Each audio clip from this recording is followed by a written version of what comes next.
नमस्कार दोस्तों, कैसे हैं आप लोग। तो आज हम बात करेंगे भगवान श्री कृष्ण की नगरी द्वारका के बारे में। जिस नगर को भगवान ने स्वयं बसाया, आखिर भगवान ने उसे क्यों डूब जाने दिया। क्या भगवान चाहते तो द्वारका को डूबने से बचा नहीं सकते थे। तो ये बात शुरू होती है महाभारत के युद्ध के बाद। महाभारत के युद्ध के बाद गांधारी और धृतराष्ट्र सारी स्त्रियों को लेके कुरुक्षेत्र पहुंचे। उन स्त्रियों में कौरवों की पत्नियां थीं, कर्ण की पत्नी थी और बाकी जितने योद्धा मारे गए थे उनकी माँ और उनकी पत्नियां थीं। अपने प्रियजनों को ऐसे देख के उन्हें काफी दुख हुआ। इसी बीच जब भगवान श्री कृष्ण गांधारी के पास पहुंचे तो गुस्से में गांधारी ने उनसे कहा कि हे कृष्ण, आप तो स्वयं नारायण हैं, आप तो स्वयं सर्वशक्तिमान हैं।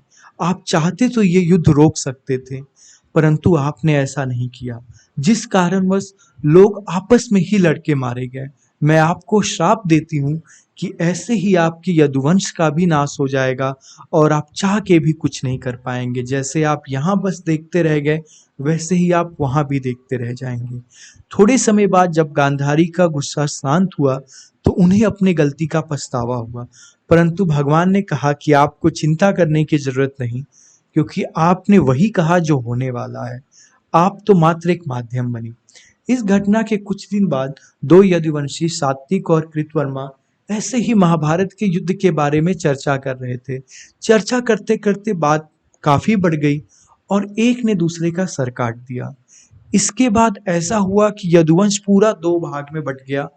कुछ लोग सात्विक के तरफ, कुछ लोग कृतवर्मा की तरफ, और वो आपस में ही लड़ने लगे, एक दूसरे को मारने लगे।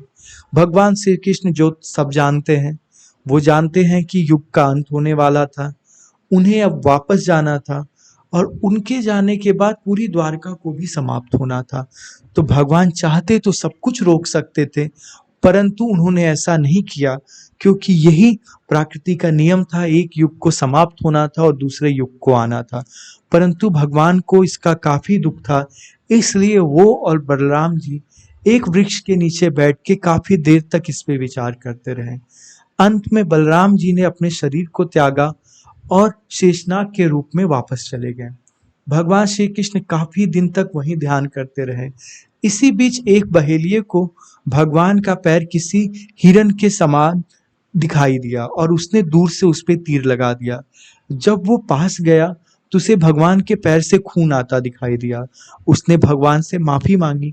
भगवान ने कहा कि तुम्हें माफी मांगने की जरूरत नहीं है, तुमने वही किया जो मैं चाहता था, इसलिए तुम इस मृत्यु लोक को छोड़ के स्वर्ग को जाओगे। इस घटना के बाद भगवान ने अपने सारथी को बुलाया और बोला कि आप द्वारका जाइए और मेरे माता पिता को बताइए कि मैंने और बलराम ने शरीर त्याग दिया है, सारे यदुवंश का नाश होने वाला है और कुछ दिन में ये द्वारका भी डूब जाएगी। आप सभी लोग बचे हुए लोगों को लेके इंद्रप्रस्थ की तरफ प्रस्थान करिए। उनकी बात सुन के सारथी गए और उनके माता पिता को बताएं। इस खबर से सब लोग काफी दुखी थे और उनके जितने भी परिजन थे, चाहे उनकी 8 पत्नियां जिन्हें अष्टभार्य कहा जाता था, या उनके माता पिता, वो सभी लोगों ने अपना शरीर त्याग दिया। इस घटना के बाद अर्जुन वहां पहुंचे और जितने लोगों की मृत्यु हुई थी उन सबका उन्होंने श्राद्ध किया और बचे हुए लोगों को लेके वो इंद्रप्रस्थ लौट गए। तो यही कारण था द्वारका के डूबने के और यदुवंशियों के नाश होने के। ऐसे हम देखें तो हमें लगेगा ये सब एक श्राप के कारण हुआ, पर वैसे सोचे तो ये सब भगवान की इच्छा के कारण ही हुआ। भगवान ना चाहे तो कुछ भी नहीं हो सकता। तो उम्मीद करता हूँ आपको ये जानकारी पसंद आई होगी। अगर मैंने कोई भी जानकारी गलत बताई हो या कुछ मैंने मिस कर दिया हो तो आप कमेंट में ज़रूर बताइएगा। और अगर आपने मेरे चैनल को सब्सक्राइब नहीं किया है तो प्लीज़ सब्सक्राइब जरूर करिएगा, ताकि हम ऐसे वीडियो और आपके लिए बना के लाते रहें। तब तक के लिए इतना ही, मिलते हैं अगले वीडियो में। Thank you.